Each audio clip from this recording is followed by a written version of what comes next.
नमस्ते बच्चों, आज हम चर्चा कर रहे हैं हमारी जो हिंदी की बुक है आरोह क्लास 11th की पद्य साहित्य कबीर के पद। तो सबसे पहले जीवन परिचय के बारे में हम चर्चा कर लेते हैं। कबीरदास का जन्म वाराणसी के पास हुआ था, उत्तर प्रदेश में, और इनकी मृत्यु हुई थी बस्ती जिले के निकट मगहर में हुई थी। और इनकी रचना है बीजक। ऐसा कहा जाता है कि कबीरदास की केवल एक ही रचना है जिसका नाम है बीजक, और उस बीजक के 3 भाग हैं, साखी, सबद और रमैनी। आप शुरू से लेकर अभी तक जितने भी पद पढ़े हैं आप लोगों ने, वो सारे पद कबीरदास के बीजक नामक की पुस्तक से ही लिए गए हैं। मगहर में इनकी मृत्यु हुई थी। मगहर को मतलब गलत नज़र से देखा जाता। मगहर जो स्थान है उत्तर प्रदेश में, उसमें कोई मरना नहीं चाहता। तो कबीरदास पाखंड के विरोधी थे। ये जानबूझकर उस मगहर में जाकर बसे हैं। ऐसा कहा जाता था उस समय कि मगहर में मरना बहुत ही जो व्यक्ति मगहर में मरता है वो नरक में जाता है। तो कबीरदास जानबूझकर मगहर में ही गए और वहीं पर उनकी मृत्यु हुई थी। पाखंड के घोर विरोधी थे कबीरदास जी। कबीर भक्ति काल की निर्गुण धारा के प्रतिनिधि कवि हैं। भक्ति काल की 2 धाराएं थी, सगुण भक्ति धारा और निर्गुण भक्ति धारा। सगुण भक्ति धारा के प्रमुख कवि थे सूरदास और तुलसीदास। उसी प्रकार से निर्गुण भक्ति धारा के प्रमुख कवि कबीरदास जी थे। निर्गुण भक्ति धारा भी 2 शाखाओं में थी, ज्ञानाश्रयी और प्रेमाश्रयी। तो निर्गुण भक्ति धारा की जो ज्ञानाश्रयी शाखा थी, उसके प्रमुख कवि कबीरदास थे। वे अपनी बात को साफ एवं 2 टूक शब्दों में प्रभावी ढंग से कह देने के हिमायती थे। अपनी जो बात है वो हम पढ़ते ही हैं कबीर के दोहे। कबीर के दोहे पढ़ने पर कुछ हटकर है कबीर के दोहे, अलग ही प्रभाव है कबीर के दोहों का।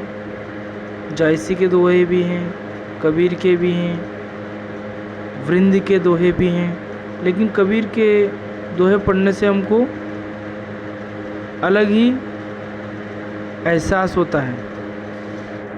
हमें दोहा पढ़ने से ही पता लग जाता है कि ये कबीर का ही दोहा हो सकता है। इस प्रकार की भाषा कबीरदास की थी।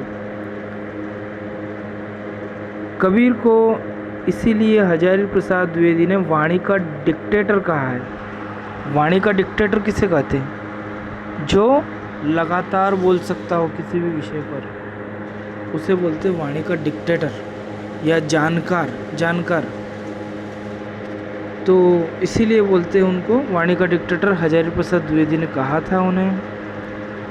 लगातार बोलते थे वो जब बोलना शुरू करते थे तो बिना रुके बहुत समय तक बोल सकते थे। कबीर के जीवन के बारे में अनेक किंवदंतियाँ प्रचलित हैं। लोग उनके बारे में कई सारी बातें बोलते हैं। उन्होंने अपनी विभिन्न कविताओं में खुद को काशी का जुलाहा कहा है। कबीरदास की जो जाति है वो जुलाहा जाति के बताए जाते हैं। और इनके माता पिता का नाम नीरू और नीमा था। ऐसा कहा जाता है कि नीरू और नीमा नाम के जुलाहों को ये जो कबीरदास जी पानी में तैरते हुए मिले थे, छोटे थे, तो पानी का कोई बर्तन होगा, उसमें ये उस बर्तन में रखे हुए थे कबीरदास जी। जब बहुत छोटे थे तब मिले थे, ऐसा कहते हैं लोग। कबीर के विधिवत साक्षर होने का कोई प्रमाण नहीं मिलता। ऐसा कहा जाता है कि कबीरदास निरक्षर थे। इस पर विद्वानों में अभी भी मतभेद बना हुआ है। कई विद्वान कहते हैं कि निरक्षर व्यक्ति इस प्रकार से इतना विद्वान नहीं हो सकता है। और कई लोगों का कहना है कि कबीरदास निरक्षर थे। अभी तक मतभेद चल रहा है। मसी कागज छुयो नहीं, कलम गही नहीं हाथ। इस पंक्ति में कबीरदास ने खुद के बारे में बताया है कि मैंने कभी भी कागज को नहीं छुआ है और न ही कलम को हाथ लगाया है। तो इस पंक्ति से ही अनुमान लगाया है विद्वान लोगों ने कि ये निरक्षर थे।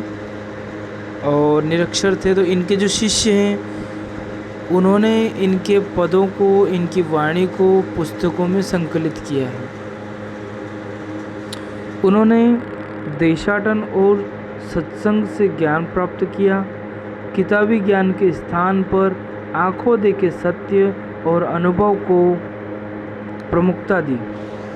इन्होंने जो इनके जीवन में जो अनुभव किया है उसको प्रमुखता से बताया है। इनकी रचनाओं में नाथ संप्रदाय, सिद्ध संप्रदाय और सूफी संतों की बातों का प्रभाव मिलता है। नाथ संप्रदाय के लोगों के साथ, सिद्ध संप्रदाय के लोगों के साथ और सूफी संत यानी कि जो मुस्लिम संत थे उनके साथ ये बहुत अधिक समय बिताया है। उन लोगों के साथ इन्होंने बहुत ज़्यादा समय बिताया है, इसलिए इन लोगों के प्रभाव इनकी रचनाओं में दिखाई पड़ता है।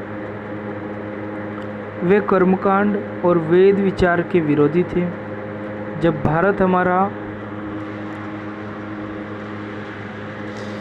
परतंत्र था, गुलाम था, उस समय भारत की अधिकांश जनता निरक्षर थी। तो जनता अनेक प्रकार के पाखंडों में उलझी हुई थी। आडंबर व्याप्त थे पूरे समाज में और रूढ़िवादिता थी। तो इन सबको देखकर कबीरदास बहुत दुखी होते थे और अपने दोहों के माध्यम से, अपनी रचनाओं के माध्यम से वे इन सारी चीज़ों का विरोध करते थे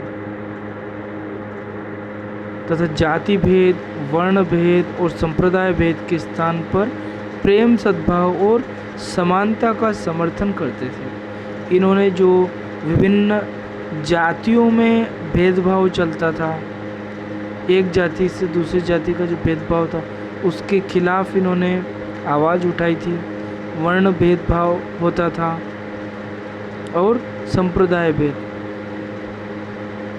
इन सभी को उन्होंने प्रमुखता से उठाया। इन सभी का इन्होंने विरोध किया था। ठीक है बच्चों,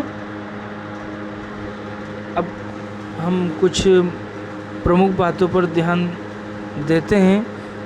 कुछ प्रश्न पूछे जाते हैं परीक्षा में, जैसे कि 2-3 प्रश्न हैं कबीर से संबंधित पूछे जाते हैं जो कि परीक्षा में। एक तो ये है कि ऊपर ही ऊपर जो लाइन दी हुई, मैं कहता हूँ आँखन देखी, तू कहता कागज की लगी, यह पंक्ति किसकी है? तो कबीरदास की है। ये कबीरदास ने लिखी थी, बहुत फेमस पंक्ति है ये। और दूसरा प्रश्न है कि कबीर की रचनाओं का नाम बताइए। तो कबीर की केवल एक ही रचना है जिसका नाम है बीजक। इसके 3 भाग हैं, साखी, सबद और रमैनी। बीजक नाम की पुस्तक के 3 भागों में बांट दिया गया है उसको। अगला प्रश्न आता है कि कबीर किस भक्ति धारा के कवि थे? तो हमें बताना है कि कबीर भक्ति काल की निर्गुण धारा के कवि थे, ज्ञानाश्रय शाखा के प्रमुख कवि थे। अगला प्रश्न आता है कि कबीर की भाषा कौन सी थी? हमें बताना है कि कबीर की भाषा सदुक्कड़ी भाषा थी या खिचड़ी भाषा थी। अगला प्रश्न बनता है कि कबीरदास